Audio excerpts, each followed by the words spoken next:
Hey everyone, I'm Megyn Kelly. Welcome to the Megyn Kelly Show. Just had a very funny laugh with Abby. Sorry, she's sitting here. We crack each other up some days. Later today, we're going to have a fascinating discussion on China from two Americans, two non-Chinese citizens who went over there and thought, hey, let's give this a try. It's beautiful. Holy shit. And promptly got out of there and had a very eye-opening experience. And they're here to tell you all about it. But first, major follow-up to a story we brought you last week regarding the teenage girl who spoke out after she encountered a, quote, naked male in a local YMCA bathroom in Santee, California. Since then, there have been several updates in this story, and it all culminated last night in a very heated local city council meeting. Excuse me. I better not be getting Doug's flu. Doug is battling the flu. No, I feel good. I'm good. And say a prayer for Doug, who is not doing so well. Joining me now to discuss all the latest, Mary Katharine Ham, host of the Getting Hammered podcast, and Bethany Mandel, editor of the children's book series, Heroes of Liberty, and contributing writer at Deseret News. Well, like many people, I am trying to eat healthier these days, and that is why I love good olive oil. And by good, I mean fresh. You may not even think about freshness when it comes to olive oil, but olive oil packs the most flavor and healthiest nutrients when it's fresh from the farm. And that's the problem with supermarket olive oils. They're not fresh. They can sit on the shelf for many months growing stale. That's why I like my olive oil direct from small, award-winning farms, thanks to a guy named TJ Robinson, also known as the olive oil hunter. He goes out there and hunts it for you. When I first tasted TJ's farm fresh olive oils, I realized it was a game changer. I fell in love with their vibrant, grassy flavors. They're delicious on salads and veggies, pasta, meat, fish, whatever you put olive oil on.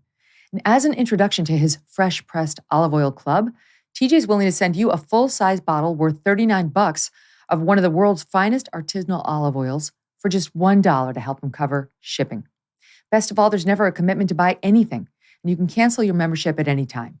Get your free $39 bottle for just $1 shipping and taste the difference freshness makes. Go to harvestfreshnow.com, harvestfreshnow.com for a free bottle and pay just $1 in shipping. harvestfreshnow.com. Great to have you both. Welcome, ladies. Thank you so much. Glad to be here. Thank you. Yes. All right. So congrats, Bethany. I see you've got your little one. Is this your latest? Yeah. And Mary Katharine is showing me up by being kid-free and more newly postpartum. You know what? I'm just not as brave with my brain or my baby as Bethany is. So yeah, separate room for the baby so that the brain can do what it's supposed to do. Same. I hope, Bethany, you had the same reaction to that I did to Meghan Markle being like, and I did the Australian tour where everyone was applauding me and loving me while pregnant. Like, I know, hello. It was so hard. It was so hard. We all work walking while around we're pregnant. While working. How difficult for you to juggle gestating. Literally all you have to do is just exist to gestate. It's so true. Okay, well, sorry to get off on that help, note. Guys, no staff. I'm sure she had absolutely nobody taking care of her whatsoever. And by the way, no one was asking how she was either. No one. Let's talk about what's happening out in California, in SoCal. So we've had Carrie Prejean and Britt Mayer coming on. We've been talking about their efforts as these two sort of mom warriors to fight back against the overreaches by the very activist trans community, right? Very activist. And in sort of taking over women's spaces. And these two, they don't care what they get called. They show up and they say, no, hard pass. And they do get called a lot of names, but it's not about them. It's about this 17-year-old girl who came out, and her name is Rebecca Phillips, and she showed up at the Santee City Council meeting to say, I'm 17 and I was at the Y, and I saw a naked male, and I object. I object to having been put through that. I object to the thought of my 5-year-old little sister potentially having to deal with that. And I will say this, she didn't say she saw a naked penis. Sorry to drop the P word in the first 3 minutes of the show. But she said she saw a naked male, just to take a walk down memory's lane. Here's what she said in part. Rebecca Phillips, SOT 6. As I was showering after my workout, I saw a naked male in the women's locker room. I immediately went back into the shower, terrified, and hid behind their flimsy excuse for a curtain until he was gone. So The Y has to allow people like a trans woman to use the women's bathroom because California state law says they must. It's a law out there. The Y wasn't particularly apologetic either. Well, now the person who says that she is the trans woman that was seen by Rebecca has come forward. And I don't know whether that's true or not, but I know this person has a history at this Y of being a biological male, but going in and using the women's locker room and doing protests and having all sorts of commotion around the fact that this was this person's preference.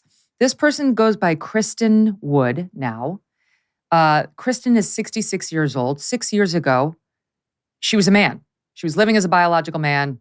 She wasn't transitioned. So 6 years ago, it was very clear this person would have had to use the male facility. Now, Kristen Wood says she has transitioned. As recently as December 2021, she definitely had not had sex reassignment surgery on her penis. All right, her penis. I mean, this is the bizarre world in which we're now living. But now she claims she has. Stay with me. And she's very, very angry at Rebecca Phillips. She came out and spoke to a local publication saying the following. Here's SOT 4. People, entire families were coming up to get their picture taken and to introduce me to their children. It's important that they finally get to hear the truth and they finally get to put a face on this scary transgender woman who was misgendered. All right, so that's obviously a biological man. It wouldn't take much to figure that out, as Rebecca Phillips did. So here's the twist to the story. Kristen Wood is defending Kristen Wood's behavior by saying, I had sex reassignment surgery, and where would you have me go? I went to the women's room because I am a woman. It's separate and apart from California law. I am, and you're a bigot if you object.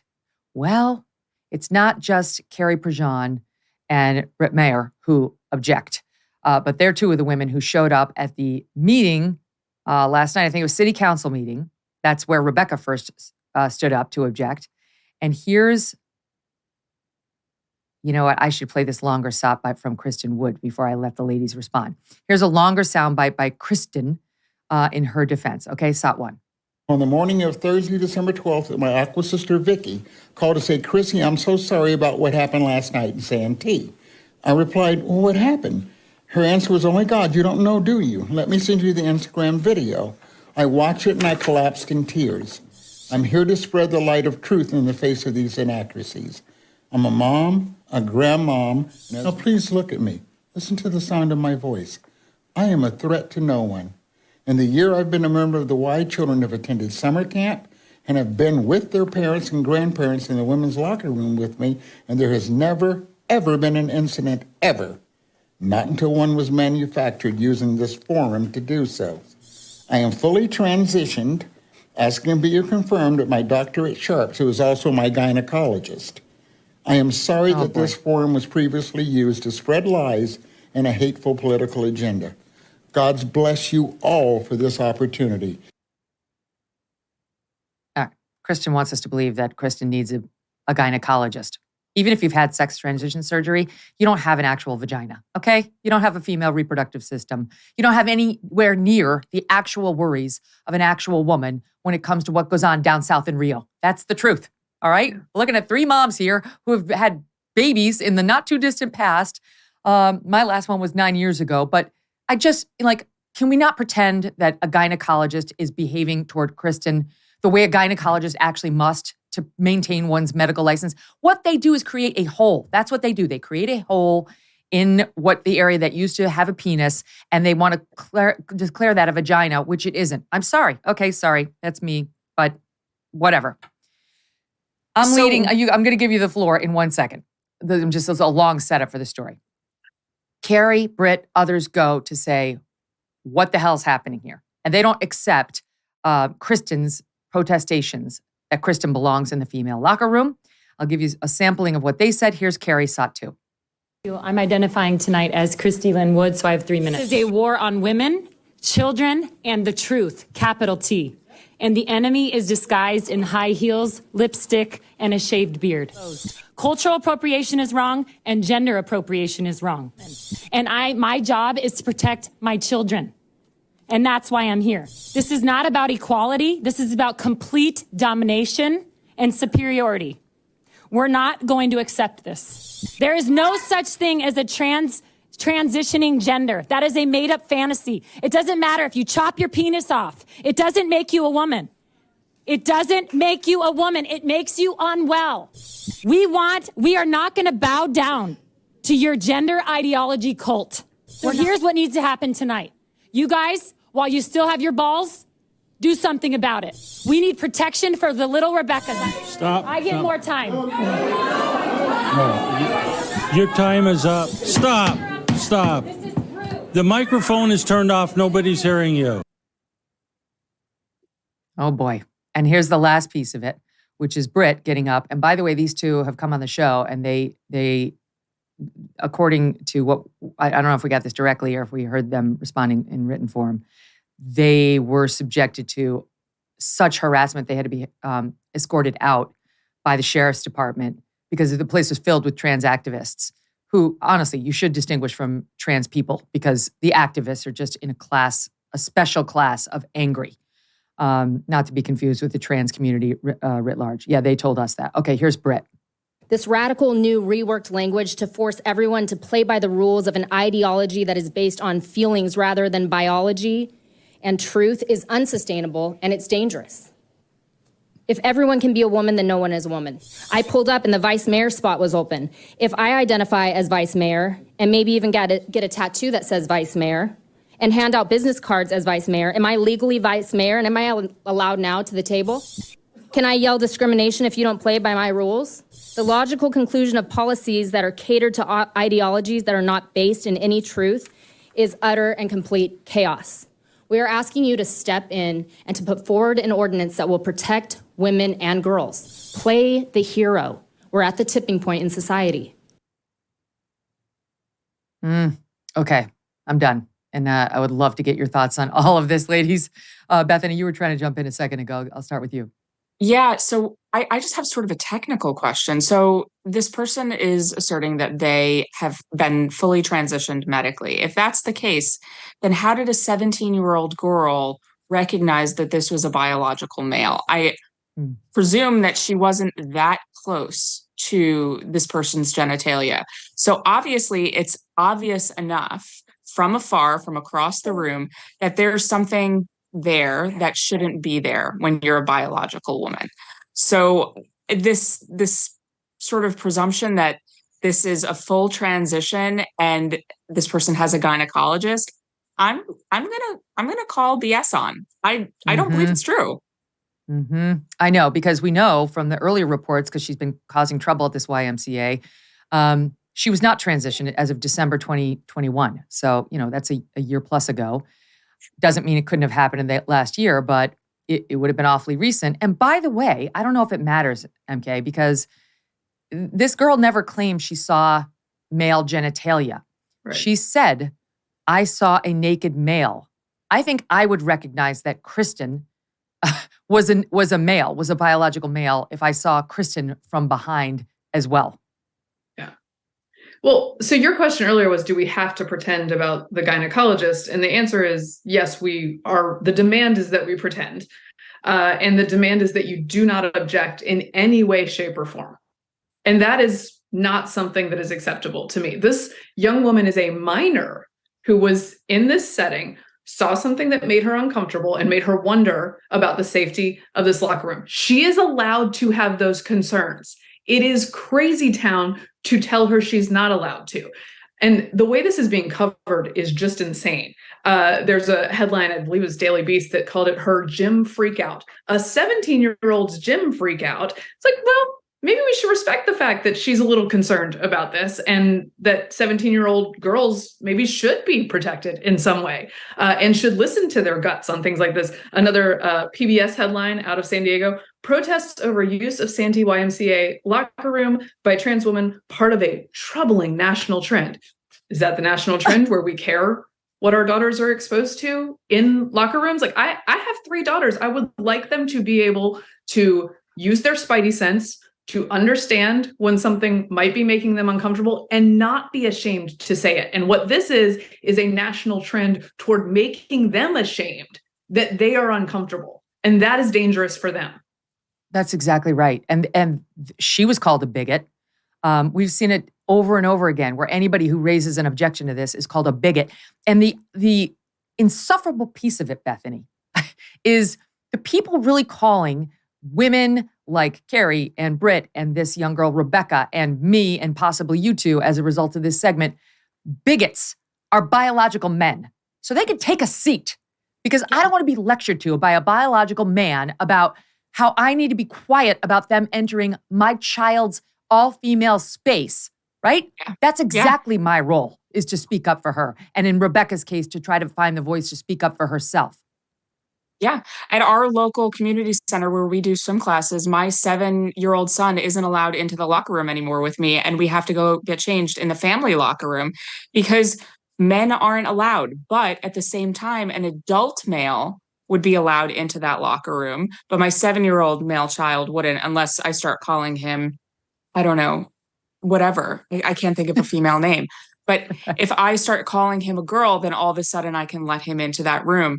But sort of touching back on what Mary Katharine just said, what's really troubling to me is the safety aspect, and that we're teaching young girls to ignore that spider sense. Yep. And there's so much of the female experience that these trans men who claim to be women will never understand. But one of the most sort of traumatic moments in that transition when you go from a young girl to a woman is when you start fearing for your physical safety. And that's not an experience that they have ever had. When it comes to sexuality, they've never had to sort of look behind them with their keys in their hand and the finger on the panic button on their keychain, because they're scared of who's walking behind them. And while there is a fear of physical violence, the fear of sexual violence is something that is unique to the female experience. And we are teaching young girls that they have to ignore the spider sense that has kept every woman safe since the beginning of time. We have that spider sense because men can be predators. And this idea that if a man calls himself a woman, then there's no way that he could ever be predatory is absolutely absurd, because men will do literally anything to take advantage of a woman, to see a woman naked, except this one thing. They would never lie about their gender. That's something that's beyond the pale. They would, however, rape and kill a woman, but they would never lie about their gender. Right. This is such a good point. My God. And it's like we had Deborah So on here just last week. She was responding to a viewer who had called in concerned that her 23-year-old is seeming to think she's the opposite gender. And Deborah So is saying this story really disturbs her because, again, we don't know if the male genitalia was still intact or not, but she was saying transgender women, biological men who want to live as women, they don't run around with their penises out. They'd be horrified to walk around naked. They don't really love having the penis. They really want to lean into the female role. And so if you see that, it's actually a serious red flag. So again, we don't know what the truth is here. I have no idea. But the point is, there is reason to be concerned. And even if it has happened in this particular case, it's a bigger issue because there will be men who take advantage of this law. And what we're doing is not allowing for that at all, Mary Katharine. Well, yeah. And the problem is, look, I am a person who wants to have like maximal freedom for as many people as possible, right? And to make sure that we can live together in harmony, right? More libertarian leaning. However, like there has to be a compromise position here because a locker room is a special place. These all female spaces are important to women. And then you have the issue of when the standard is subjective. How do you deal with the idea that someone could be not well-meaning, guys? And in fact, it has happened. I believe there's a spa in LA where someone got in trouble over something like this, where a trans woman was in the hot tub, I believe, with young people. And this is something that can be obviously dangerous to young women and to minors in general. And we're just sort of not allowed to object to it or point it out. And that is not a compromised position that protects my freedom or the freedom of my kids. Yeah, it's a question of what's takes precedence. The physical safety of young girls, and not just young girls. I'd like to be physically safe too. Yes. But the physical safety or the emotional well-being of people who call themselves transgender. And I'm sorry, I will take physical well-being over emotional satisfaction any day of the week. And we are all supposed to swallow our physical needs to not see a penis, not encounter a penis, all of those, that we're supposed to just ignore those feelings and that safety aspect because people might have their feelings hurt. And I don't care.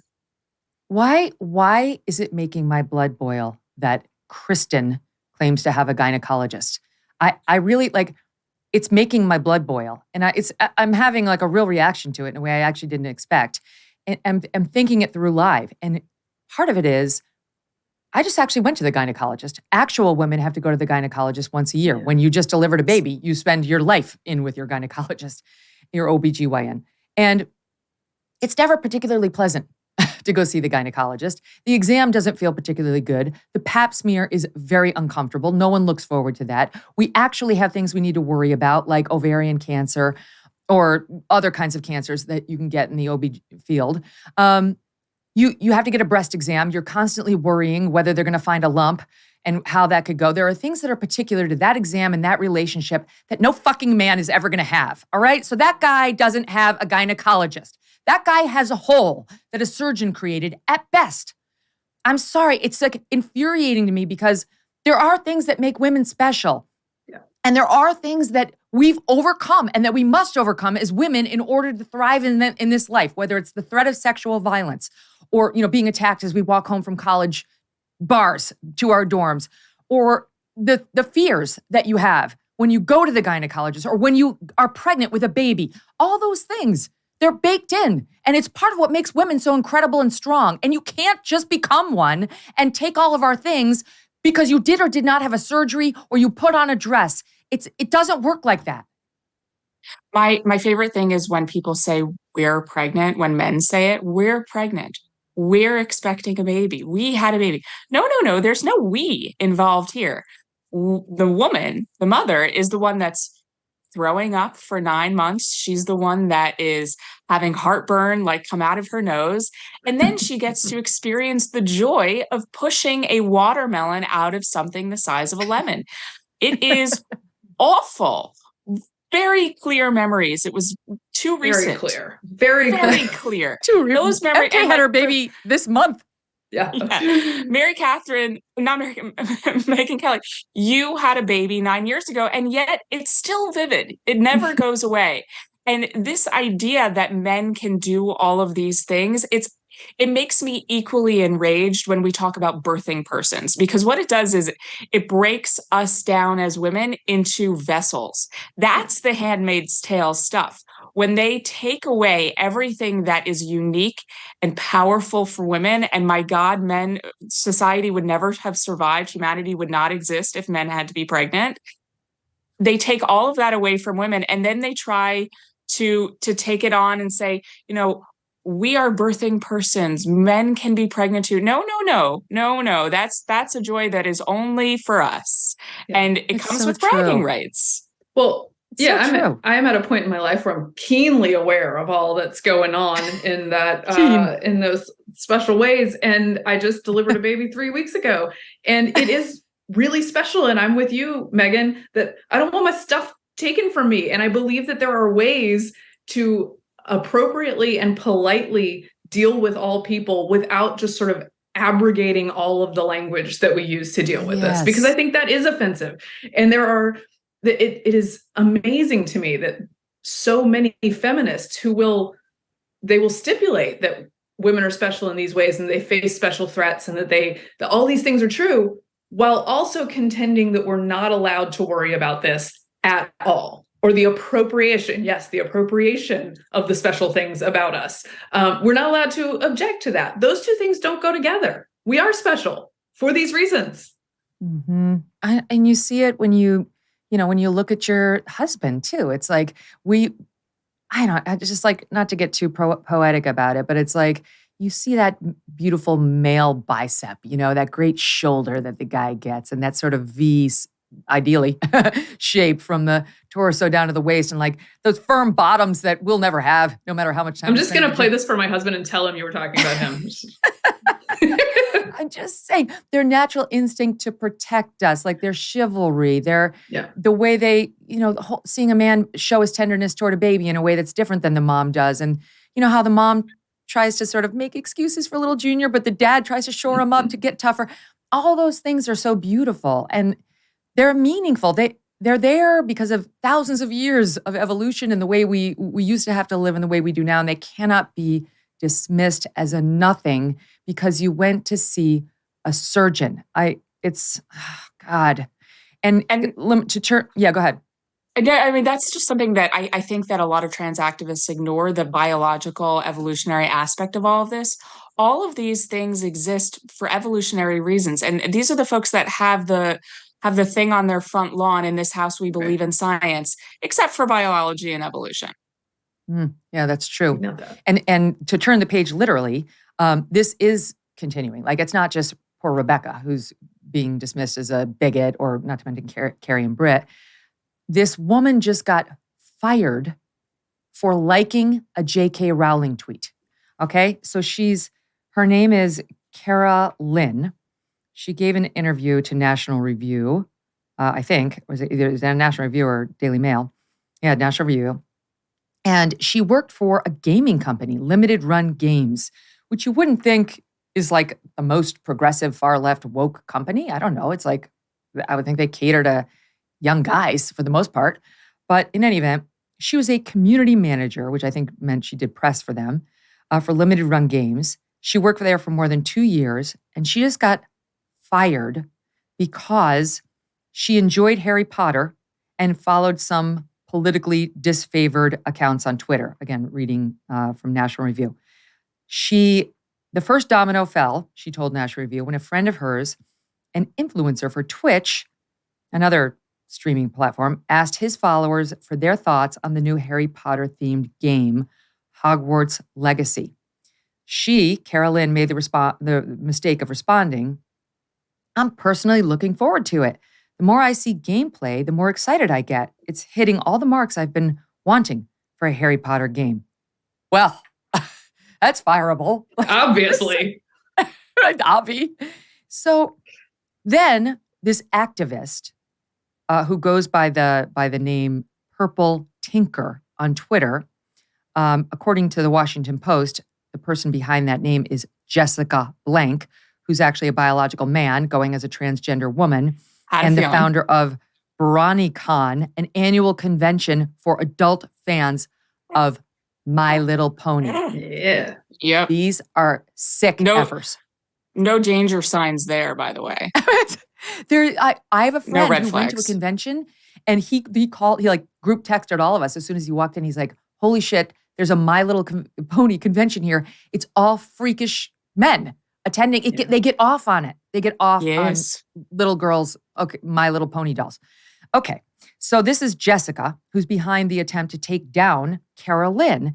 And Jessica decided to go look through Carolyn's old tweets and found that she follows people like Libs of TikTok, Ian Miles Chong, yeah, same, by the way, and exposed that she, at one point, had tweeted out something to the effect of, 7-year-old tweet criticizing transgender inclusive bathroom legislation and called her a bigot, blah, blah, blah. The company caved. She's fired because of this, and they're not even trying to pretend it was for any reason other than this campaign against her. Did they put out a statement that was like, "We respect other people's views, however, we just fired her for liking tweets"? Because that usually comes right after the cancellation. Yes, here's what they said. Here's my notes from what they said. I don't know if you can read this, but I wrote, "F you." My potty mouth. My mom told me to stop swearing so much. So did Deseret News, Bethany. But it's hard. Sorry. Okay. They told me that too. I know I need to do it, but it's really hard. It's hard. It's so hard, especially when you're from New York. I feel your pain. It's in our There's blood. It's in our blood. It's like in the bagels. Oh no, I don't have an excuse then. Okay, so here's what they said. Wait, let me read their statement. They said, limited run games respects all personal opinions. Yes, you called it exactly, Mary Katharine. Yeah. However, we remain committed to supporting an inclusive culture. Upon investigating a situation, an employee was terminated. That's it. Upon investigating a situation, an employee was terminated. Passive voice. Mm-hmm. Our goal as a company is to continue to foster a positive, wait for it, and safe environment for everyone. Because it is indeed dangerous when someone likes a tweet and they work at your office, probably remotely, by the way. It's super dangerous. Right. What were you going to say, Bethany? So I just think it's really funny that they, once again, have thrown a woman under the bus in order to cater to the feelings of a biological male. That's the theme for all of these things. Women are thrown under the bus to cater to the feelings of biological men. Mm-hmm. Right back to the original theme.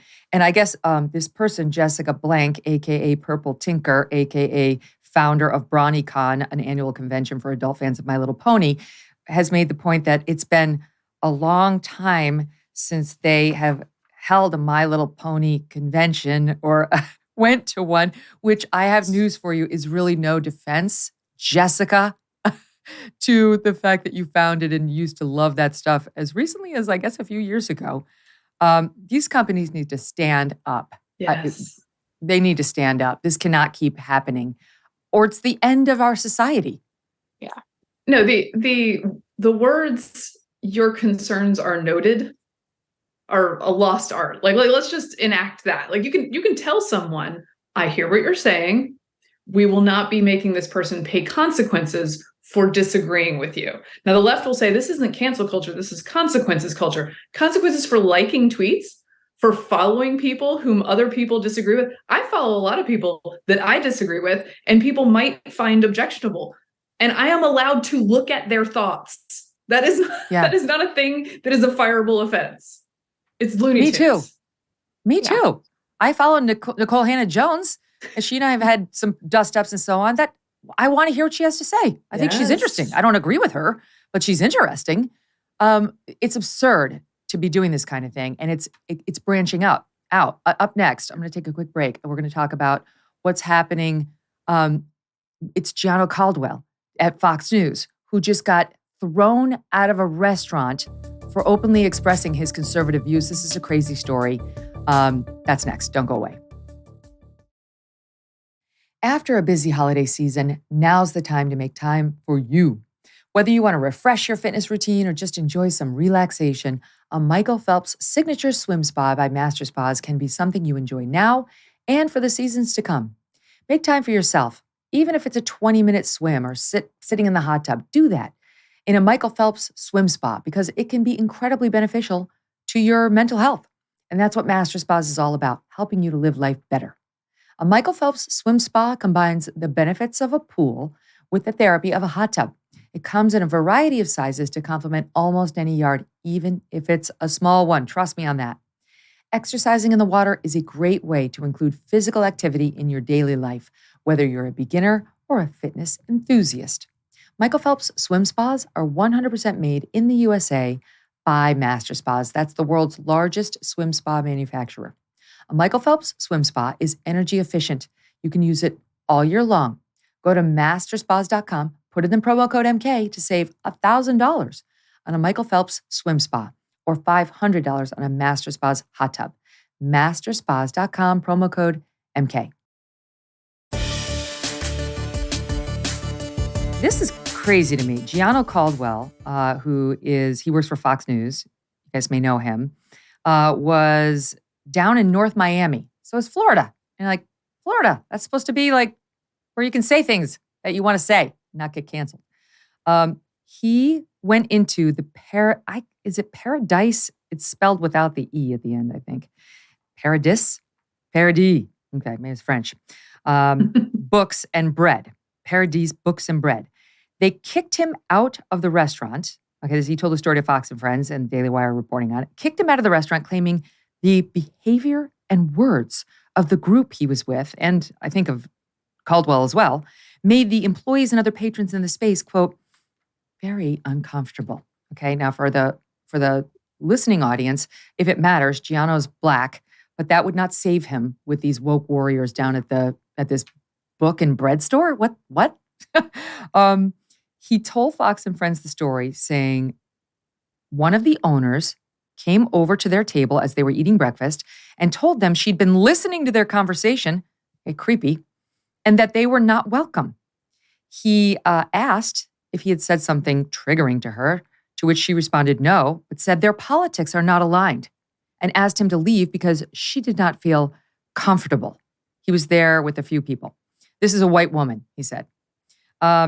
He said the group had discussed several topics, including Caldwell's time working at Fox News, his values, violent crime, and progressive district attorneys.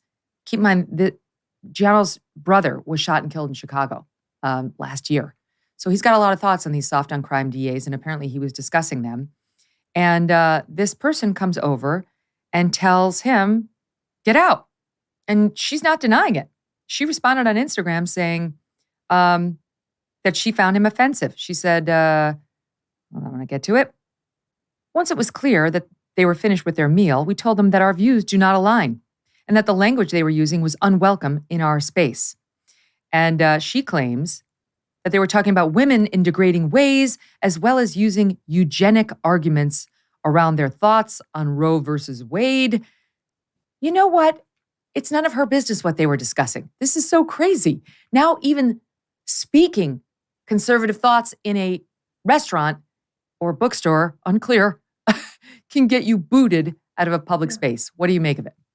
Well, just a review quickly of things that are dangerous. People having conversations, people who like tweets, a person in a locker room that you have concerns about. No chance that could be an issue. But the tweeting and the talking, huge issues.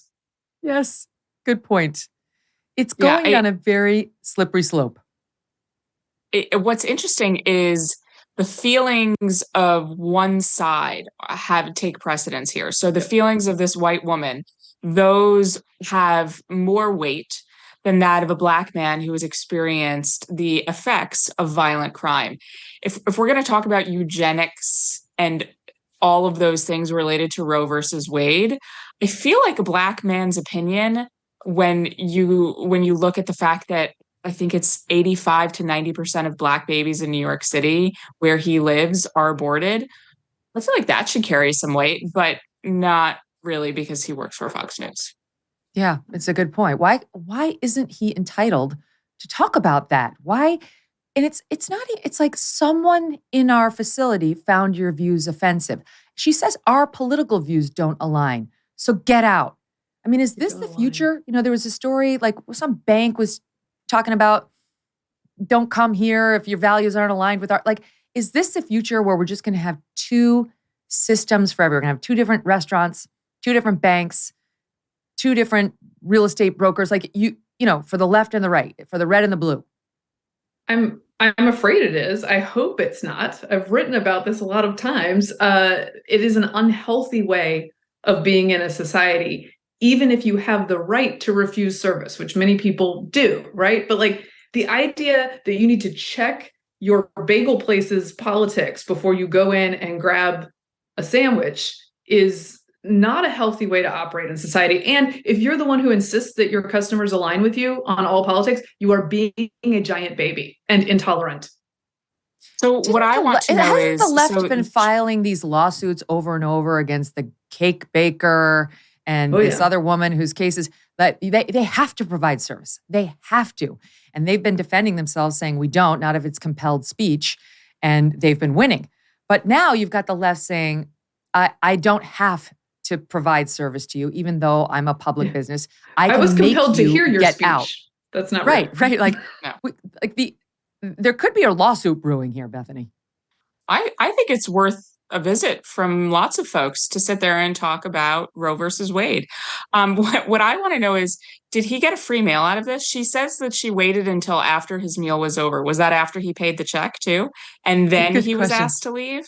Because if I can get a free meal in North Miami Beach for just talking about how I don't think that Black babies should be aborted en masse, and that I think that has sort of eugenics undertones, I am all in favor of getting a free meal. while also talking about my political beliefs in a way that makes someone feel uncomfortable. And So Bethany and I could offended. get kicked out of so many restaurants by this standard, just everywhere we go. As long as we get kicked out after we eat, Yes. before the checkdowns. At Why least the don't free we- bread. Why don't Yeah. we just pool our funds and create right next to this store Paradise Books and Bread, where Where you it's can spelled say correctly. whatever the hell you want. We welcome lefties, we welcome righties, we welcome the crazy libertarians. We have Yes. one as an owner apparently, and and see how we do next to old Paradise Book and Bread. This cannot be our future. We have to shame these people and call them out of this bad behavior. I will say now, on Sunday, he went on Fox and Friends this weekend. The business was closed, and on Instagram, they posted that they were starting their winter break early instead of when it was supposed to start on January 29th. They've now made their Instagram account private, so you can no longer see their posts. But the owners had apparently bragged before that in their facility, you would see their enviable library of politically charged books. So you see, Great. political views are very welcome, just so long as they don't promote Harry Potter or biological women and their spaces and so on. I mean, we could go on. And by the way, All right, I I gotta could get to- sit next to books that think different things than I think. I know it's like a superpower, but I could eat Yes. lunch next to people and books that profess things I don't agree with. You might be doing it right now. Look at both of you. It's Have true. You can tons of check. books I don't know behind what's you. back there. I didn't check them all We out. snuck some books back there about end of discussion, about That's how right. the left is shutting down It's a great book. speech, available Thank on you for that. Amazon. You're welcome. Amazon.com. Great book. Yeah. Mary Katharine Ham, Guy Benson, 2015, if memory serves. Did I- That's did I- am I correct. crazy? That's correct. Before Things have you- gotten you have worse, to- not better. I know, I was about to say, I unfortunately. was like, you have to rewrite that book. Mhm. You have to refresh it. You and Guy have to get in with all of the craziness. You were a little too soon on the jump. You predicted Mhm. how crazy things were going to get, but then you missed all the best content. You Yeah, may have but as given we some say for the people book, it's great ideas. for the book, bad for America. Yes. Okay, now speaking of Guy Benson, he is one of our favorite people. You and I were both at his wedding. You were in his wedding, MK. He is a gay conservative.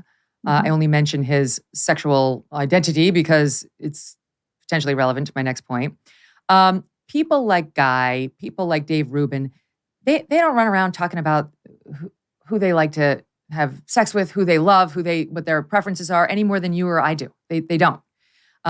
We bring it up because gay rights have been an issue over these many years. However, I don't think Guy Benson or Dave Rubin or any of these, I don't think they're going to be in favor of things like the latest Burberry ad. Burberry has now decided that they're going to do a new ad campaign, and it's not just showing a same-sex couple kissing. It's showing, which, I mean, I think we're kind of used to at this point. I don't know if they're trying to be provocative or something like that, but they're showing a woman, a biological woman who's had a double mastectomy. Yeah, here it is. This person on the left is a biological woman who's had a double mastectomy and is living as a man, kissing another man. How is this selling Burberry? How is this? This is where I genuinely believe the LGBTQIA whole thing has separated. Like this, I don't see how this is healthy for society to see a woman who's cut her breasts off kissing another person in an ad to sell a weather company's gear. Like, help me, MK. No, I think luxury brands in particular, as we noticed with the last controversial one, which is escaping my mind because I had a baby too recently. Balenciaga? Yes, Balenciaga. They are just uniformly populated with people who believe one thing, and it is the farthest left thing one can believe on all of the issues. Partly because, you know, if they liked any other tweets or listened to any of them or followed them, they'd get fired, right? So you have, I think, this distortion of what might play with people. And I think there is an attempt to be provocative. I'm not that provoked because we see a lot of this content because the entire media is aligned with this point of view. But like, how are you selling the raincoats? Yeah. Where are the clothes in this Burberry ad? I find this upsetting because I don't want it marketed on a mass basis that little girls can just chop off their breasts. Go ahead and chop off your breasts. There's absolutely no downside. Have you ever known somebody who's had a double mastectomy? It can be extremely painful and it can cause ongoing medical problems for a long, long time. And I like to just pop it up there like, hey, there's nothing wrong. See those scars right there? Yeah, it's beautiful. Bring it. It ain't but a thing. Just buy a Burberry raincoat to cover it up. Like, what are they trying to say, Bethany? Yeah, that's something that has always sort of bothered me about all this trans activism is the no consequences messaging behind all of it. No consequences of hormones, no consequences of the physical maiming that takes place with all of these surgeries. And I find that as someone who is very nervous about how society is going when it comes to gender messaging, there's so many components of it, but the no consequences thing is something that really bothers me because we're telling young girls, and this is a social contagion really among young girls. It's not really happening among men in nearly the same numbers that it's happening among young women. And we're lying to them about the physical consequences. They are terrifying. These young women are left usually infertile. They can't breastfeed. They're making all of these life-altering, physically altering decisions that are permanent with the belief that they are not permanent, that they everything can be reversed. And you're right, Megyn, that they're showing these scars as something that's beautiful, when the reality is I have a friend who just underwent a double mastectomy because she tested positive for the breast cancer gene. Yep. And she just went in for her 4th surgery. And the most sort of troubling stories from people who have detransitioned are about the physical ramifications of everything that they had to undergo. And before they've even tried to reverse it, it's real physical maiming. And it's at the hands of people who claim that they at first and foremost do no harm. Yeah, that's exactly right. It's really disturbing to me.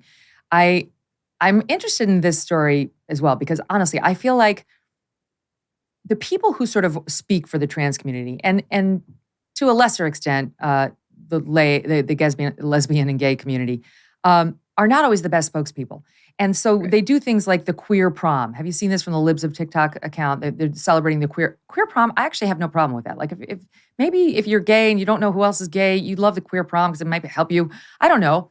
But why do they have to sexualize it? Why do they have to treat young gay men and young lesbian women as though they're sex fiends at all times? Like somehow it turns on at 14 for a young lesbian in a way it doesn't for a young straight girl. It's ridiculous.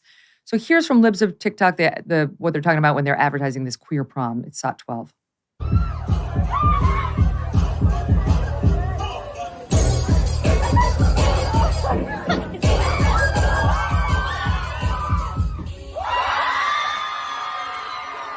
They're so great. Everyone's going to get a crystal star-shaped pendant and a little charm in there, a Progress Pride flag, a Planned Parenthood bracelet, amazing stuff from our friends at NAMI, condoms, lube, dental dam, latex dam.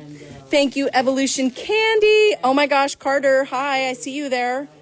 And cute little cards with information. All right, this is Pennsylvania, happened in October, kids as young as 13. You tell me why they're offering dental dams and lube to 13-year-olds who are just there to, maybe meet somebody or make a connection. Like,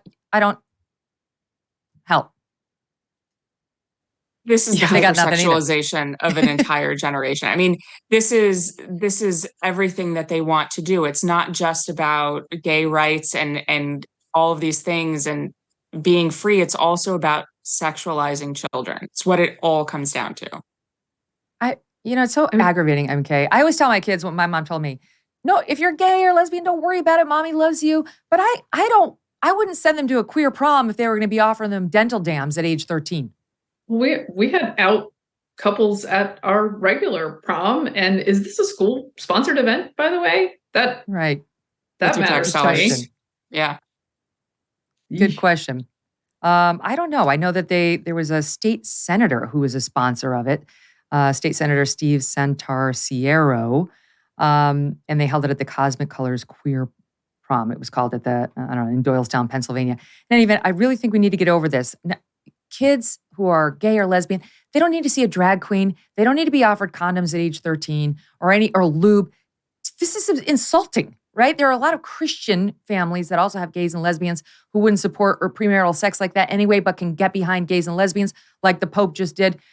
In any event, more for another day. There's so much. We have 25 other stories on this, sadly, that we could get to, but we have to move on. Bethany, Mary Katharine, thanks for being here. Thanks for having me. Thanks. Lots of love, ladies. When we come back, China. Is your business still using spreadsheets and emails to manage important sales commission? Is your support and operations staff stretched too thin?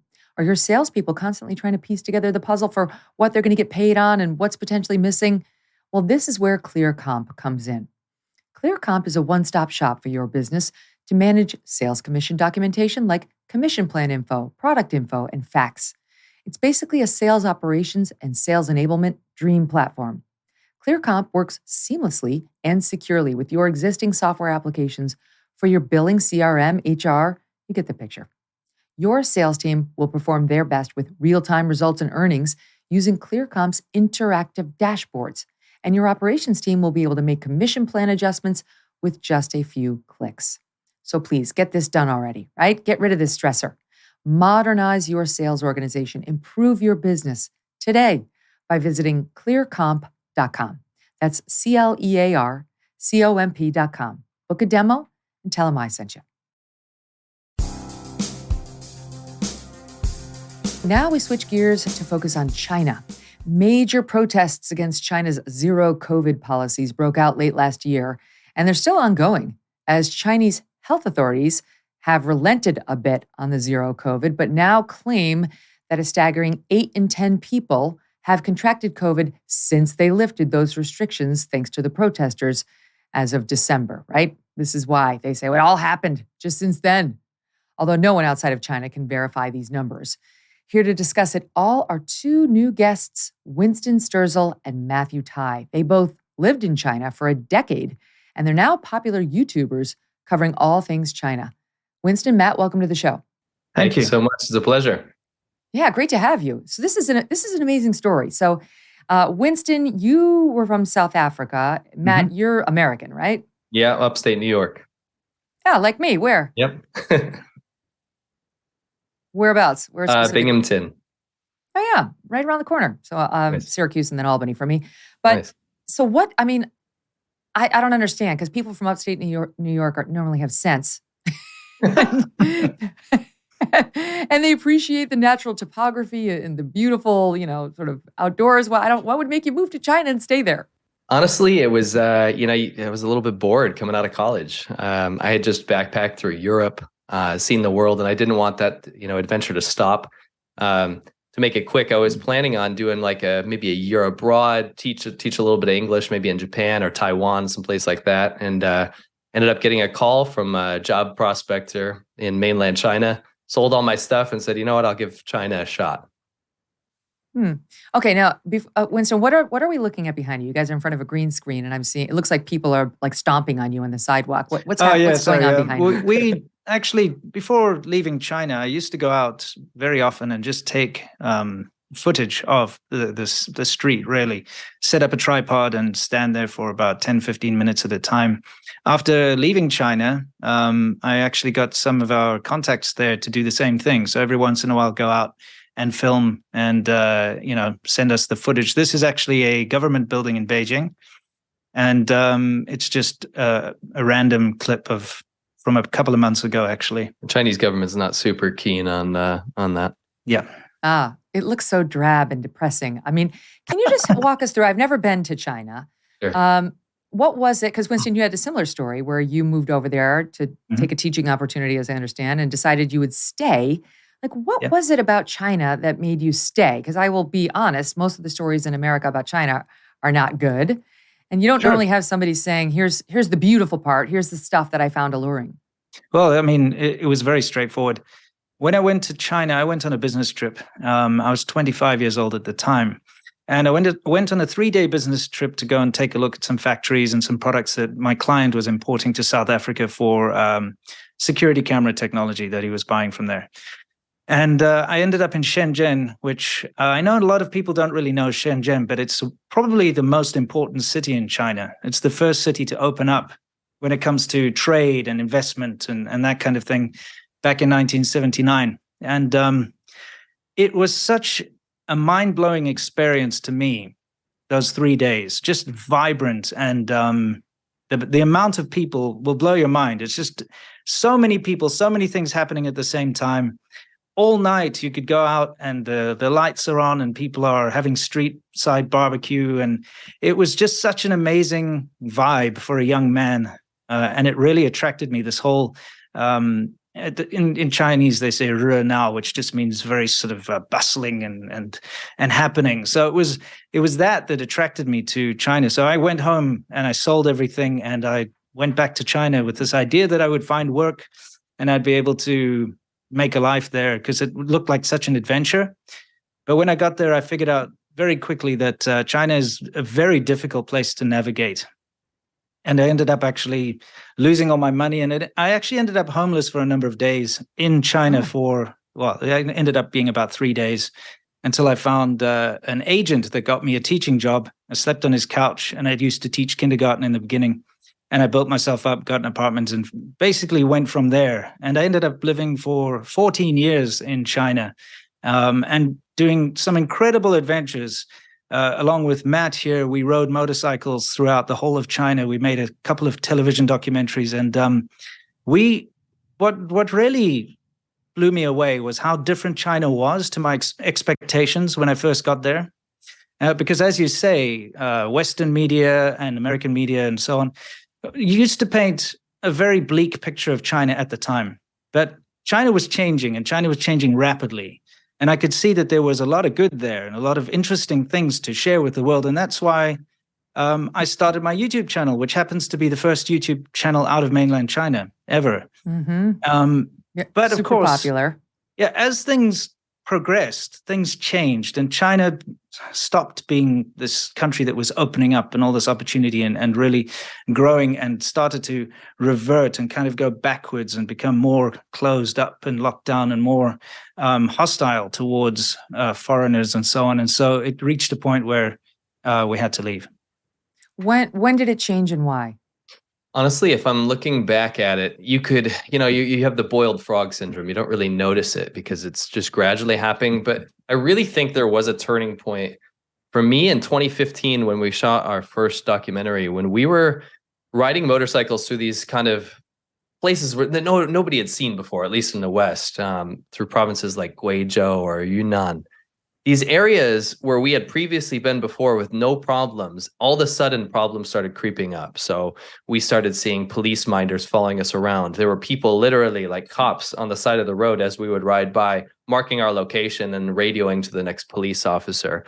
We would go to an area where the police would tell all of the hotels that we are not allowed to even be there or stay there. So we'd have to go to the next area. All of this started ramping up around 2015 and really came to a head I think around 2017-ish, when we shot our second show, we were busted. The SWAT team busted in on our hotel when we were filming. We were filming very innocuous things. We were filming camels and minority cultures and things that are very pro-China to make China look good to the rest of the world, to show people things that we found beautiful about China. But still, the government was became so paranoid about anyone with a camera that wasn't Chinese or anyone that wasn't approved by the government to be filming or even traveling around China at all, and putting it out there for the rest of the world to see. So I'd say 2015 to 2017 is where it got really hot. Yeah, so that's where it changed for you guys. But Winston, do you feel like China itself was changing, or do you feel like you were just kind of unaware prior to that point? Absolutely, China was changing. And we saw this happen. Definitely, we can trace it back to when Xi Jinping took office. And it was when he rose to power that he decided to change things. And he was sick and tired of the old hide your strengths and bide your time. This has always been what China's done in the past, since Deng Xiaoping. And so Xi Jinping came along and he said, you know what, we're powerful enough now. China is powerful. We're not going to hide our strengths and bide our time anymore. It's our turn to be in the spotlight. We're going to be the center of the universe now. And so he started to really enact a lot of nationalist policies. And When I first got to China, you could still see the remnants of communism, as in all the banners. You'd see a lot of hammers and sickles. You'd see the one-child policy propaganda all over the place on the buildings, and Soviet-style artwork. But throughout the years, that stuff started to be taken down. They paint over that stuff. You wouldn't see the hammers and sickles everywhere. You wouldn't see all that communist symbolism. But after Xi Jinping took power, he started to bring that back, and you'd see more and more of these banners, these propaganda banners, and all the hammers and sickles came back. And you could see it was really regressing. And, we didn't just live in China. Both of us learned the language. I studied the language at Shenzhen University. We both married, locals, so we both have Chinese wives. We both have, children, half Chinese children, and we really invested a lot into the country. And we really understand the country very well, having lived there and had businesses there and all the rest of it. And so we are very knowledgeable when it comes to China, and we could see it changing. And it wasn't like just us changing over time, maturing and getting older. It was really just a very sudden shift in the attitude that China had towards dealing with the rest of the world that drove us off in the end. Take us to sort of the day in, day out business of living in China. I'm wondering how communism manifested, other than we'll get to the crackdown on YouTube, but how did communism show up on a day-to-day basis there? Honestly, if you were to go to China back in 2008 when I went there, and like I said, maybe up to 2015, you wouldn't really see communism. In fact, like Winston said, it was being dismantled in a way, at least the symbology of it was being removed. It was almost exotic to see something like a hammer and sickle or a propaganda banner. Those things were coming down, and it was being replaced with free market capitalism. And it was almost like it was government policy to make sure that people, the things that they saw and the lives that they lived were conducive to China growing economically. So that meant more foreign investment, more welcoming for foreigners to come over there and start their businesses and things like this. So I would say in that time period, you wouldn't really see communism outside of maybe thousands of kids gathering to do their salute to the flag raising and their morning exercise to the coordinated communist sounding songs and the Chinese flag going up with the national anthem. Those things were remnants of that. Pieces of the education system that were very heavy-handed with nationalism, things like that. Very, very clear that this was an authoritarian power. But the communist stuff, again, was being removed. So to see that come back was a huge shock for us, because it wasn't just the banners, it wasn't just the huge Xi Jinping, billboards waving at everybody in like a really poor rural village. It wasn't just the symbology. It was also the state that was going from talking about why China should grow economically and maybe that's why we should be nice to other countries and cooperate to, no, we don't need those countries anymore.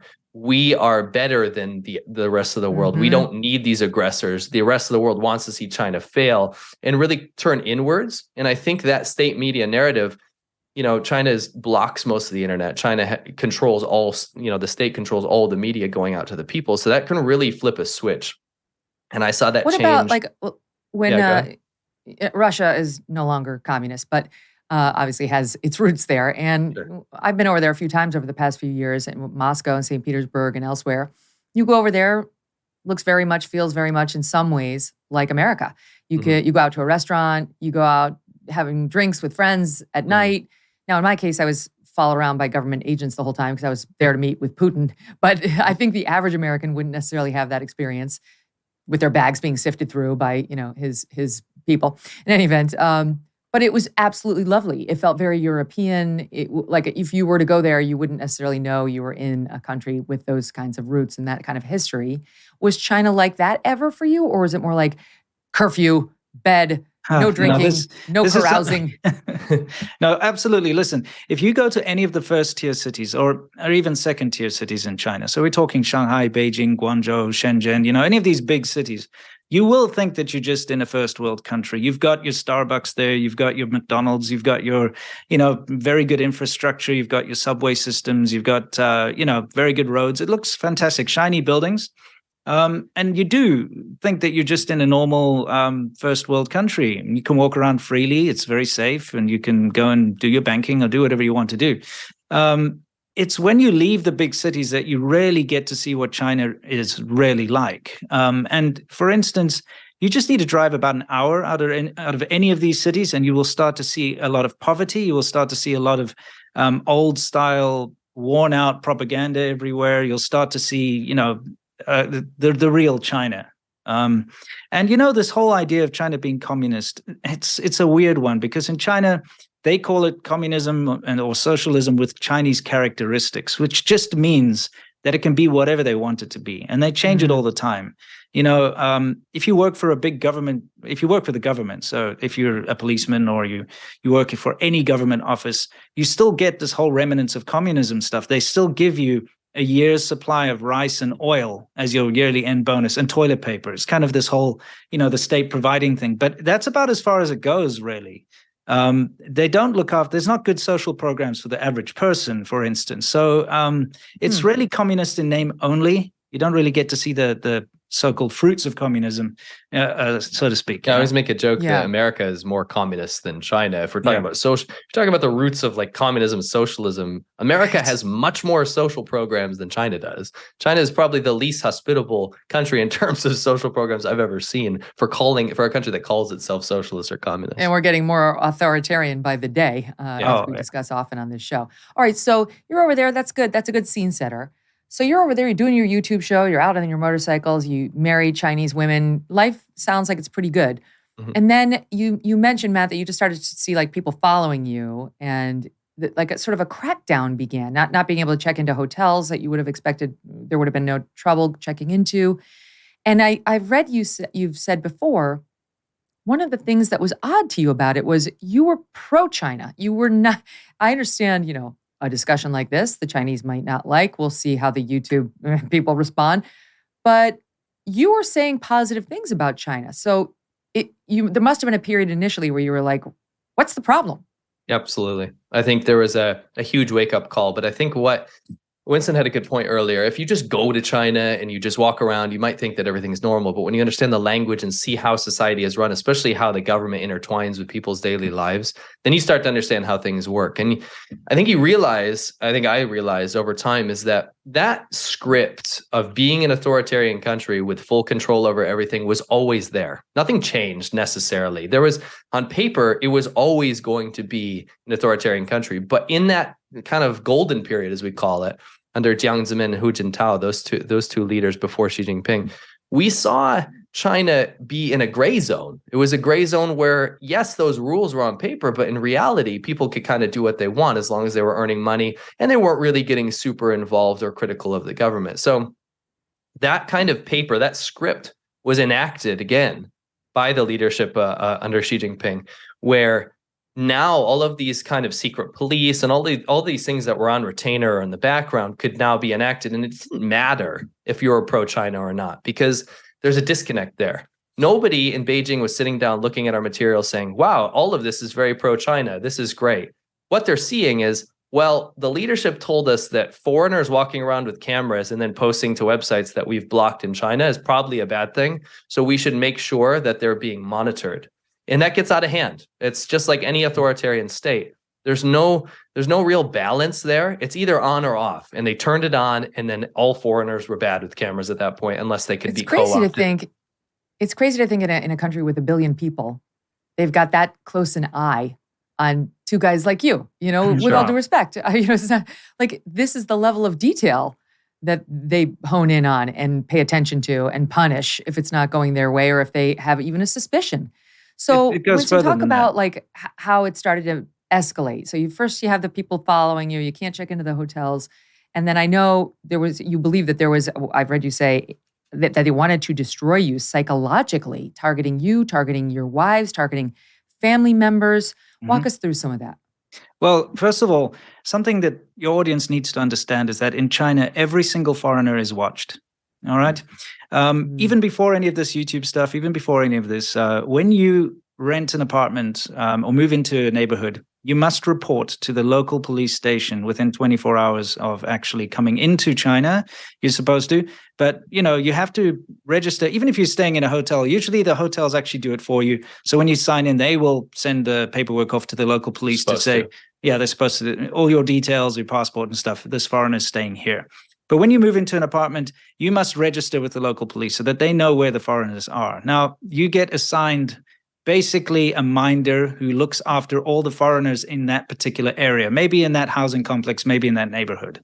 Like it's open. It's open that you have a minder. Everybody knows it. Yeah, you have to, you know, and I found this out right in the beginning because plainclothes guy, I wasn't aware, you see, I just got to China and the rules are not very clear. And when I moved into my first apartment, I got a knock on the door and a plainclothes police officer and a bunch of his subordinates all walked in and started taking photos of me and stuff. And I couldn't really understand what was going on.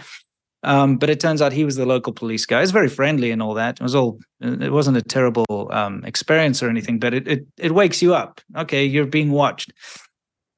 And later on, when I went to go and renew it, because you're supposed to renew it whenever you your visa changes or whatever, and I went into the local police station, and by that point I could read Chinese because I'd been studying Chinese, and they have like a what's called a temporary residence permit type thing that they keep in their system, and so they updated it, and then they stamp it, and you have to give them your passport photo and all that. And when I looked at it, I could see in the notes section they had written down where I worked.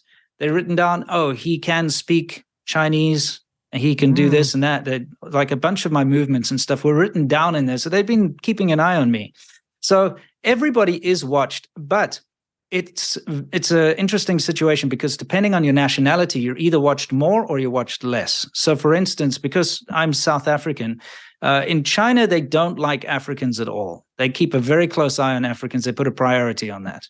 And because my passport is African, they would come and knock on my door in the middle of the night, sometimes at 11, 12 at night to just check on my paperwork. Whenever something was happening, like for instance, just before the Beijing Olympics, they ramped up this whole thing to make sure that all the foreigners were in check. So they would come and quite often come and check up on me. But my Australian friends or American friends, etc., wouldn't get the same sort of harassment because they were from first world countries. So, you know, it all depends on your nationality, how much you would be harassed, so to speak, by your minders. But it did then reach a point where we started to become too famous and people started to know us too well. And I would start to get visits from the police quite often. And things really, really degraded to a point where the nationalists turned on us. And that's when things really, really went crazy. Well, like what happened? What started happening, Matt? Like, how did your life begin to change in ways that scared you? Well, you got death threats. You had people posting, you know, the area that you live on these nationalist forums, and that if you were to complain to any of these forum, you know, owners or the government or the police, none of these posts would be removed. It was clear that a switch had been flipped. When you know, what we saw happening was people would take our videos that would be very positive. Let's say, for example, I'm thinking of a video we made. We're walking around and talking about how China has cleaned up so much in the past few years, like how clean the streets have become.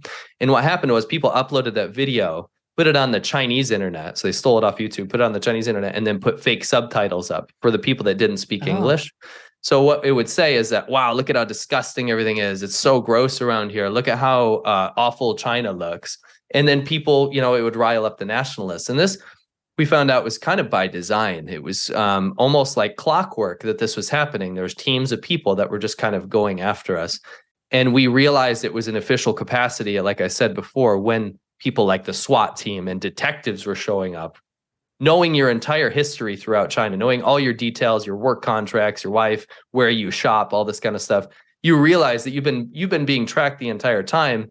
And they're trying to make you feel unwelcome for a very good reason. Yeah, I got to point out. What happens when the SWAT team shows up? I mean, we got to point out that happened in Mongolia, by the way. So the SWAT team, it's not like they turned up at our house. We were out filming the tribes in Inner Mongolia where they herd camels and things like that. So Inner Mongolia is a province of China, by the way, so no one's confused. Yeah, so it's all the way up on the border of, like near the border of Russia and all that up there. It's up there.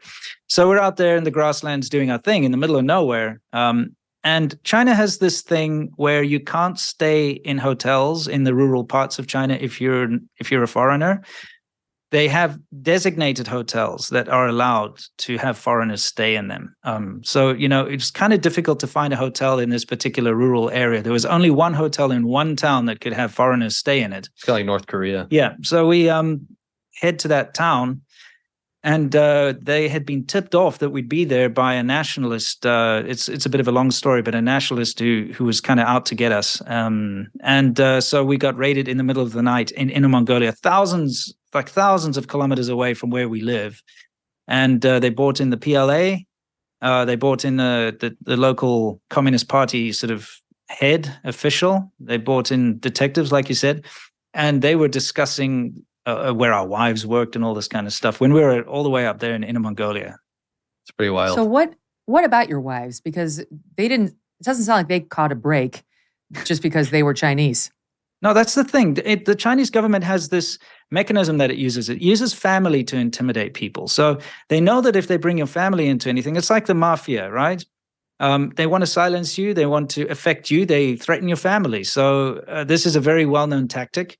So they know that if they bring your wives into it and they threaten the stability of your wife's livelihood or her life or whatever the case, her lifestyle, that it will intimidate people into silence, for instance. Yeah. So there were things that were happening to them, like my wife had quit her previous job, but she worked at, I won't give the company details or anything, but she worked as, a sales manager for a big electronics company. And what was happening is there were people within the government and nationalists and things that were reporting to her boss, thinking she was still working there, and sending official, looking government documents saying that she's a spy, saying that she's a traitor to the nation and all this kind of stuff. And this stuff was allowed to proliferate. Even though it wasn't true, it was allowed to proliferate because it was a way to get to us, to silence us. And we at some point, we just said that's enough. We had seen how sinister and evil the Chinese government can actually be. And that's honestly, that's why the Chinese government doesn't like us so much, is because we live there. We're not just guys that are, reading the newspaper saying, wow, China's become so evil because of the government. We lived through it. We see what they do. The tactics have been employed on us. So we know how it works and probably what they're going to do going forward. And that's why we do what we do now. Yeah, you were a far cry from upstate New York in those moments. I can imagine. Sure, yeah. Hello, Binghamton. Go ahead. Shout out to Binghamton. Yeah. My wife is a doctor. And that is a government position in China, because any kind of policeman, doctor, it's all, it's not like in the States where it's a high paying job. It's that you're a civil servant, basically. So she's a doctor, and they went after both my wife and his wife at the same time. And what happened here was, this was a nationalist movement. So the ultra-nationalists of China, of which there are many, and the government relies on the nationalists, and they turn them on and off to boycott products or, boycott a certain nation or whatever at any given time. They put together like a 24-page document with screenshots of me and my wife and so on, and you and your wife online, and, sent them through to the Public Security Bureau, sent them through to the medical board, all the hospitals in the city that I used to live in, and all basically all the different levels that they could, calling my wife a traitor and saying that she sympathizes with foreign powers and that she... The same report. Yeah, it was the same report, just differently worded with the pictures of us. And it actually resulted in my wife getting a disciplinary hearing. She had to get pulled in, and, they had to figure out what was going on. Of course, she'd been a doctor for many years, and they knew that none of this was true because, she knows all her higher ups and her bosses and so on. So it was taken care of. Luckily, it didn't result in her getting fired or any detention or anything. But that was their end goal, was to try and disrupt my life by going after my wife and going after your wife. And it's really cowardly and disgusting tactics. But that was really just part of it. I still stayed in China after that. We still stayed in China after that. We still continued. And we were not very critical of China. That's the thing. The kind of things that we were homing in on and discussing were the social problems that affected not only us, but our Chinese families and the Chinese people around us. For instance, the horrendous kidnapping issue in China. You're going to have a child in China, you have to watch out. Kidnapping is huge. It's a big problem, But we talk about kidnapping, and all of a sudden we're enemies of the state. Why is it a big problem? Is it related to the one-child policy? There's a huge industry. There's a lot of very, very sinister industries going on in China. I think a lot of people rely on China's public data for crime and safety when that's absolute nonsense. They can put out whatever they want, just like their COVID numbers. Yeah.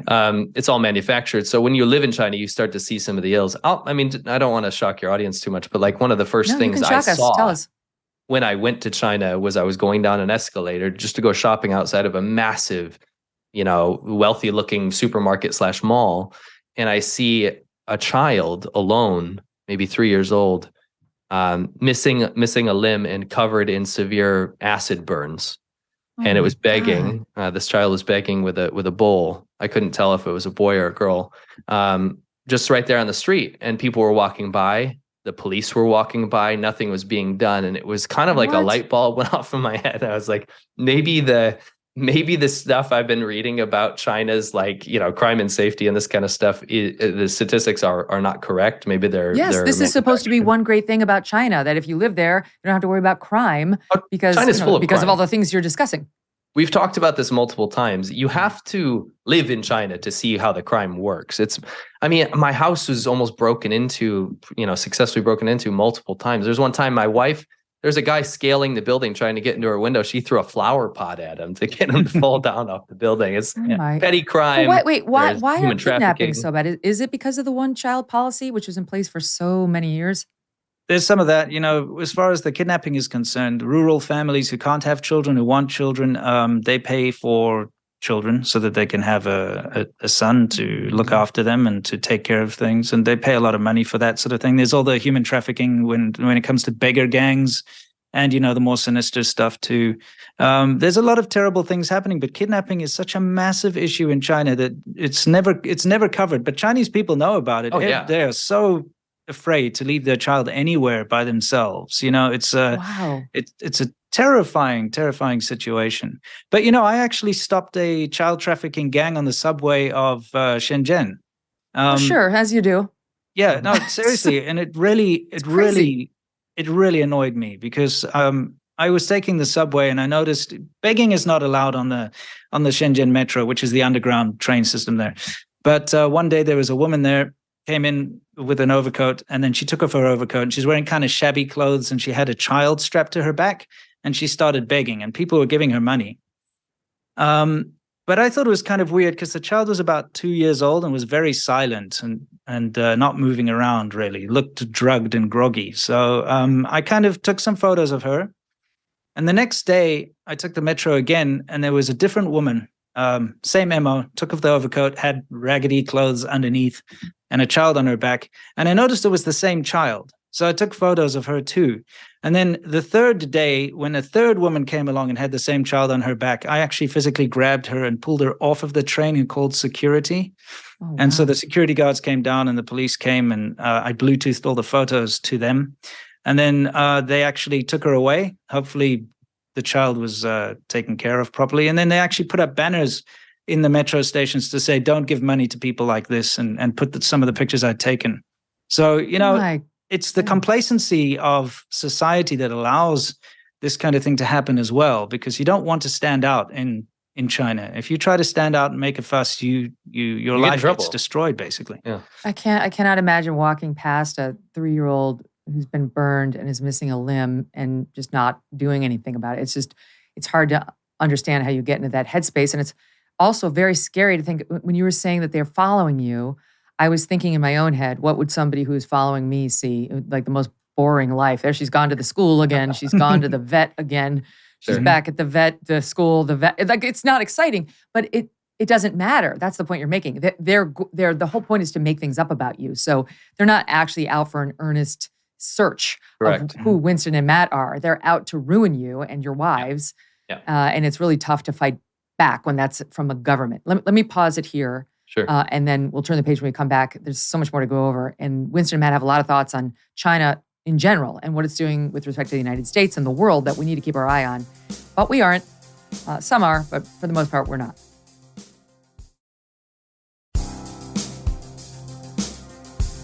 China's zero COVID policies are in the news these days because of major protests breaking out in the country. These major protests led to the government changing its zero COVID policy, which was so restrictive.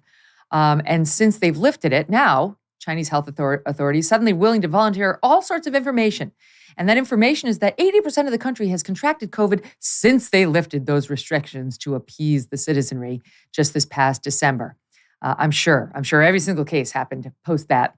although, of course, nobody outside of China can verify these numbers. So they're pretty good at misinformation, Winston and Matt. We have no idea what to believe when China releases any sort of facts and figures. What do you think about that issue in particular, zero COVID, what's happened there, and this new attempt to spin?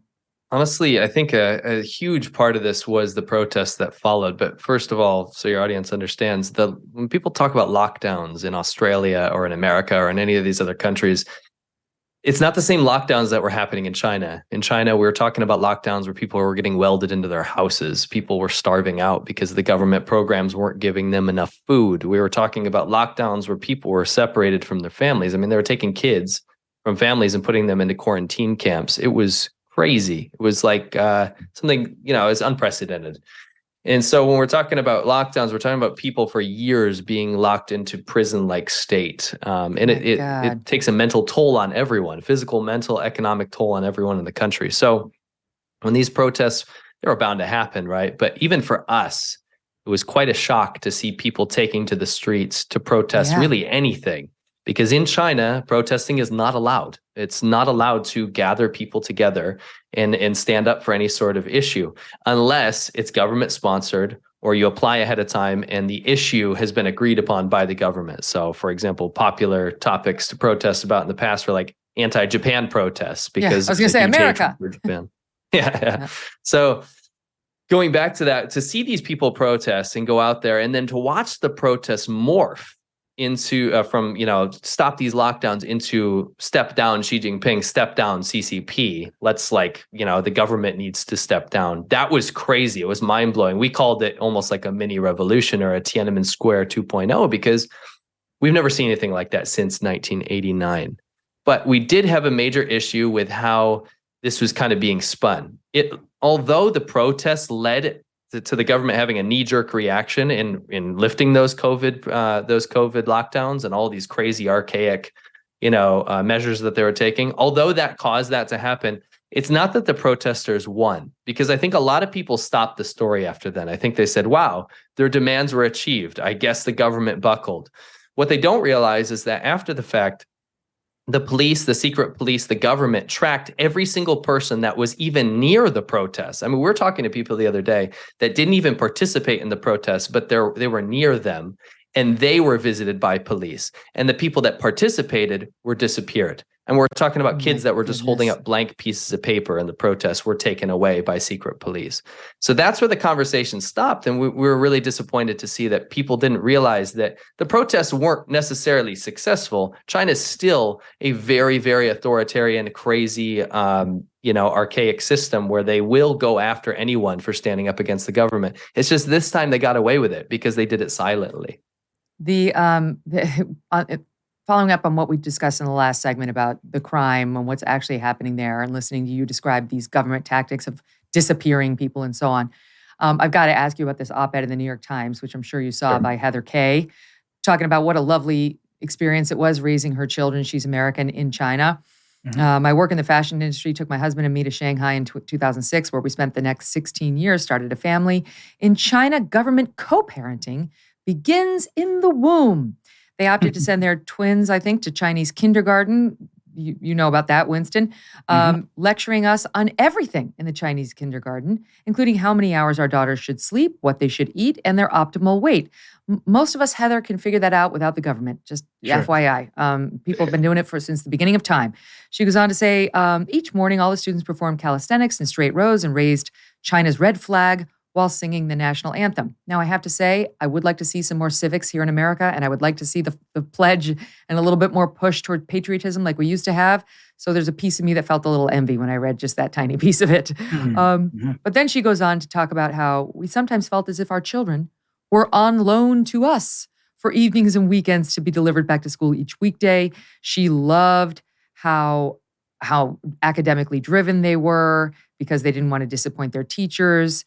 They would repeat Chinese propaganda concerning keeping up with their peers, despair, whatever. Then she goes on to say that the surveillance state results in its own kind of freedom. With crime and personal safety concerns virtually eliminated, our daughters were riding the subway unsupervised in a city of around 26 million people from the age of 11. I got to tell you guys, I'm so glad to hear you tell the truth, because part of me was like, well, that'd be nice. As a person who had kids in New York for 9 years, you can't do that there. But what is this? Is this propaganda by this woman? There's a couple of things, and I know you've got a lot to say on this, but the first thing that I want to address, strangely enough, is the idea of her children traveling by themselves on the subway. Well, because the children are not Chinese, the chances of them actually being targeted by crime are zero.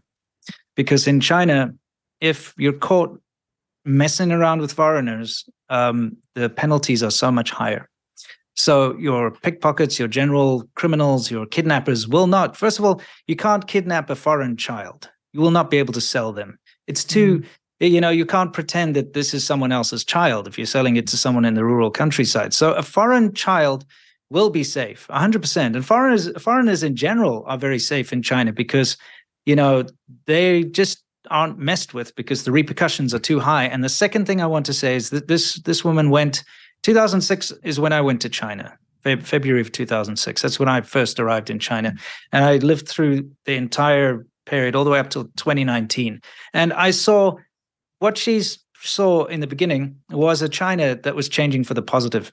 So she got a positive experience in the beginning. But not only that, Shanghai is not China.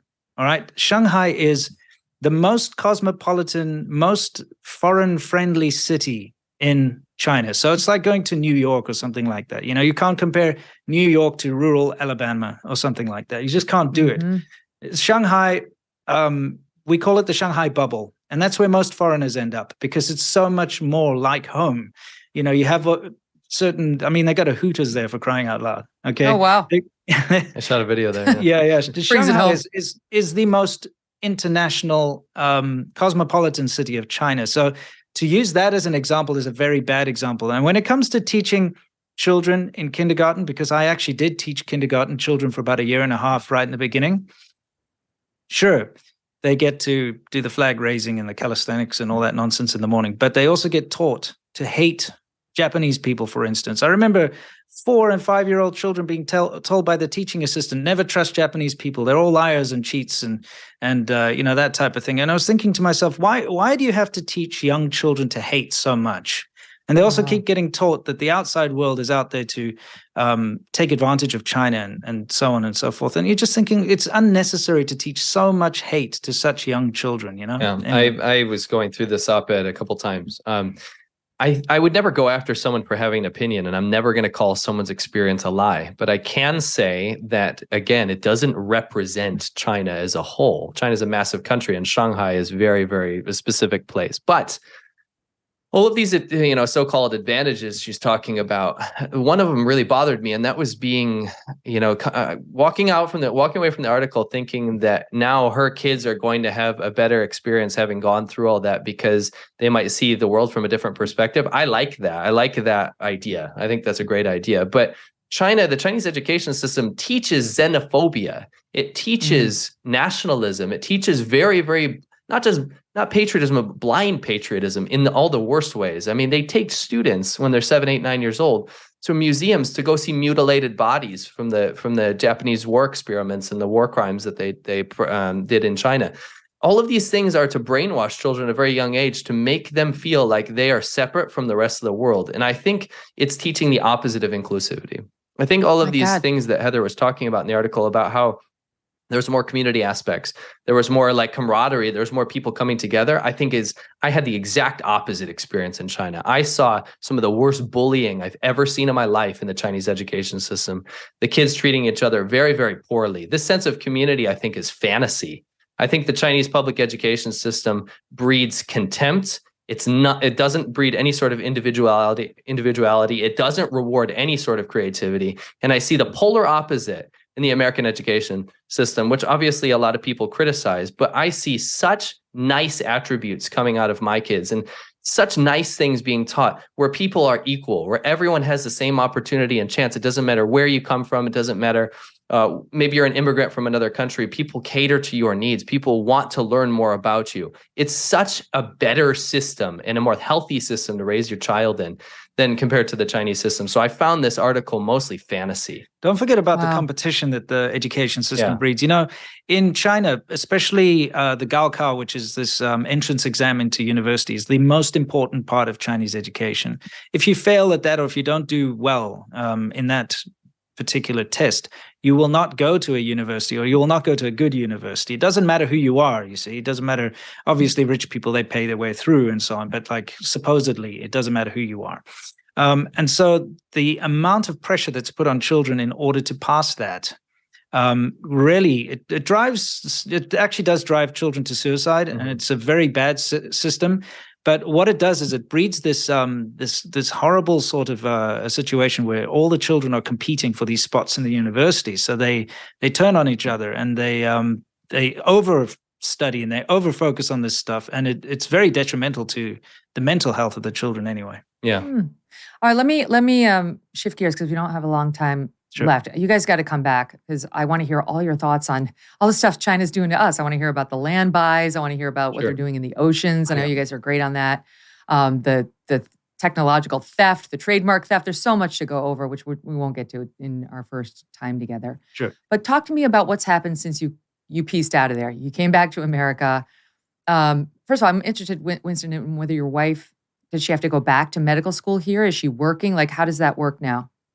Oh, no, she's on a dependence visa, so she's not allowed to work. So she's a full-time housewife at the moment. So I assume, I'll just give you one example. I had a very contentious interview when we first launched this show with Mark Cuban, in which I tried to get him to say something mildly critical of China's human rights record in the way he's criticizing America through BLM and so on. And he wouldn't do it. He tried so hard not to do it until I almost made him. Right. And then weirdly, I know I don't sound as paranoid, but weirdly, then my phone got completely bombed with all those like fake phone calls and like, for a month and a half, it just was nonstop, just right after that interview. And then we put this super blocking technology on it, and it's been okay. But am I crazy to think that the Chinese did something to me? Do you suffer consequences for your China critiques to this day? Absolutely. I think that it's not good to inspire them. So, there's not a whole lot. Shouldn't be a goal. Yeah, for sure.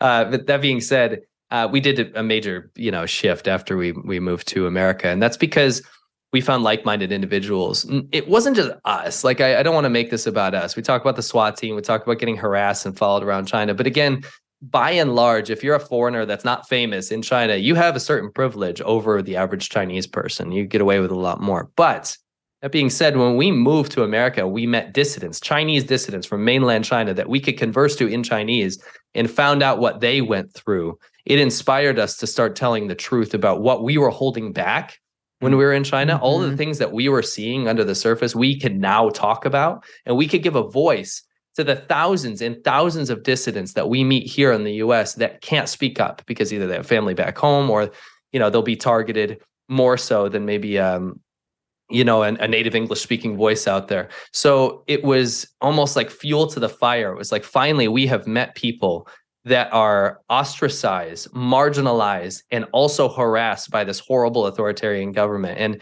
we wanted to speak up on their behalf, but not only for that reason, because we also saw that the Chinese government has been creeping into different political systems, or not just political systems, but in different Western countries in general, and trying to exploit them. I have to say that what shocked me the most when I came to America is just how easily the Chinese government is able to take advantage of systems here, and they've crept into everything. And it's so easy to see how they mold and shape the diaspora here, the way they control people here in the States, the way that they control universities and opinions about China through things like the Confucius Institutes, for instance, and all these language and cultural programs and all these things they have with universities, for instance, where they give money and so on. It's just crazy just how easily they've gotten in here and gotten their tentacles into every part of life in America. And the biggest victims are the Chinese people that come here to America to use the freedom and the free education system and learn new ideas, share new ideas, and then still get harassed by the tentacles of the Chinese government here on American soil. And that's what we can't handle. You're talking about the universities. I'm thinking about the Penn Biden Center, which, UPenn got all this money